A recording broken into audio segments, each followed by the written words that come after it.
What's up, my friend? Welcome back to another video. So you might be reading the title of this video and thinking, well, Chris is obviously over exaggerating, right? There's no way he has 200 plus sample libraries. And I actually do. I counted them up. I promise you it's more than I expected, over 200 libraries. And it kind of surprised me a little bit, although it probably shouldn't since, I do videos on libraries and reviews and walkthroughs and stuff like that.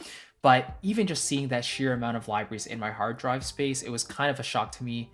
And to be completely honest, I only use about maybe 5% of them, maybe 10, but that's kind of stretching it. So I kind of wanted to talk about why I don't really use most of the sample libraries that I own.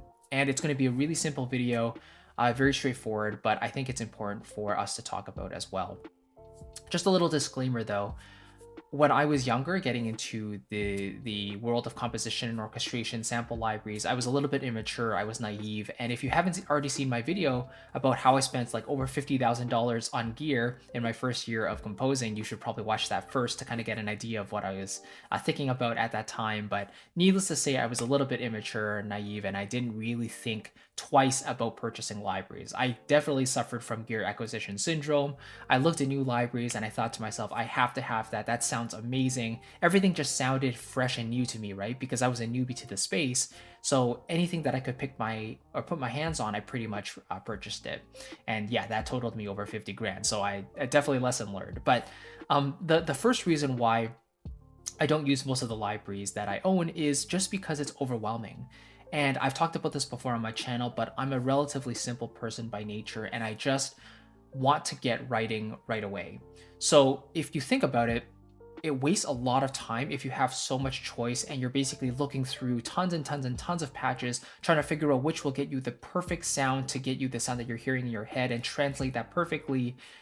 That is sort of a never-ending cycle, and that can be really, really ugly for you.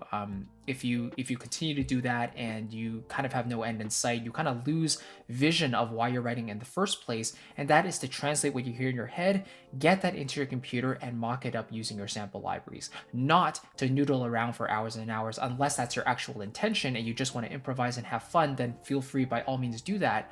But if your intention is to write music, then you shouldn't be overly focused on choosing the perfect sound, because you can always switch that out, right? You can always replace your first patches with other patches that sound better. But yeah, the more options you have, the more overwhelming it is, because you just have so many more options to consider, And for me, that's especially true, okay? And I've heard this a lot from my students as well. So I can highly recommend that having less sample libraries is actually better. And if you're just starting out on your journey, you probably have less libraries than most composers who have been in this for a long time. And that's a great place to be.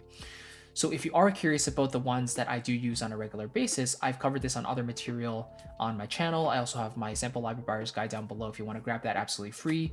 But basically, Cinematic Studio Series and Cinesamples are my go-to developers, and then I throw in some orchestral tools, maybe some Spitfire audio here and there. But maximum, I'm using like 5 libraries, 10 libraries max, just to get the bulk of my work done, And again, I've covered this on my other videos as well. So I would say that's kind of the biggest thing, is just that having less to work with, people think is a downside, right? Because like I don't have as much possibility, but of course it gets to a point of diminishing returns where you have too much and then you're just overwhelmed about all the choices you have, and then you get stuck sifting through all your patches and you just waste precious moments going through all of those things. So if you're at the beginning, definitely don't fret about that. Really understand what you already have and then move forward, and then add to your collection if you feel like what you have is lacking or holding you back. And that kind of segues really perfectly into the second point of why I don't really use all my libraries. And that is simply because I know my flagship libraries the best, right? Like the libraries that I use on an everyday basis, naturally, I'm going to be more comfortable and familiar with them than ones that I haven't used for a long time. That's with everything. And so if anything, it gives me even more of an incentive to use the libraries that I already use all the time, because I know I'm going to get quick results with them. Even though I know that other libraries might give me a different sound or a different result, the learning curve is there. Whereas for the libraries I already use, I already understand those libraries. I already use them the way I enjoy using them. So that aspect of it is effectively eliminated, the learning portion of it, the learning curve. So you can see how effective it is to just keep things simple. And this has been my philosophy for music making my entire life. Keep it simple, use what you already have, and don't over purchase, don't overspend like I did in my first year of coming into this. I ignored my intuition. I was just, again, I was immature, I was naive, and I didn't really know better. So I should have, but now you know, right? Don't spend too much money. Stick with what you already have. If you need to upgrade to something, do it, but make sure that it's a solid workhorse library that you can depend on for 90% of your productions, if not 95 or 100% of your productions, okay? Hopefully that kind of makes sense. And again, if you're curious about my favorite libraries that I do use on a regular basis, again, that's the Cinematic Studio series, the Cinesample stuff, but I've outlined every single library according to orchestral sections. I've also listed the prices and the utilities in my sample library buyer's guide. So if you want to check out the description down below, you can grab that absolutely free as my gift to you for checking out this video. And yeah, treat it as a buyer's guide. So if you're on the market for something and you're curious about my thoughts on it, and it might be in there, then you can check that out and see what that library might do for you. All right. So thank you so much for watching. I really appreciate it, and I'll catch you in the next one. Take care. Bye-bye.